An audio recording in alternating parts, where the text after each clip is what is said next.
Meyxanaçı müğənni Samirə Yusif qızının qızı Fərəh ağır əməliyyat keçirib. Publika Az Milli Aza istinadən xəbər verir ki, onun əməliyyat sonrası görüntüsü yayılıb. Onun hansı səbəbdən cərrah bıçağı altına uzanmağı qeyd olunmayıb. Fərəh əməliyyat sonrası narkozun təsiri altında yansın mahnısını səsləndirib. Müzakirələrə səbəb olan videonu təqdim edirik. İstəməyənlər yansın, qoy biz istəməyənlər. Yansın.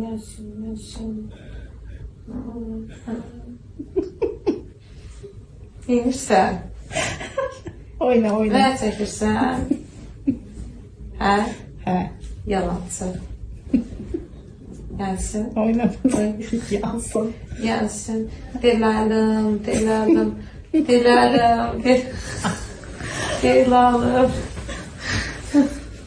Mahnılarımın favoritlərini qoyuram hamısını.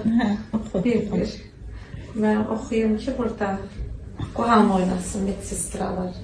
Kızlar durun ayağa, deləlim, yallı getirik. Mikrofonu da getirin. Deləlim.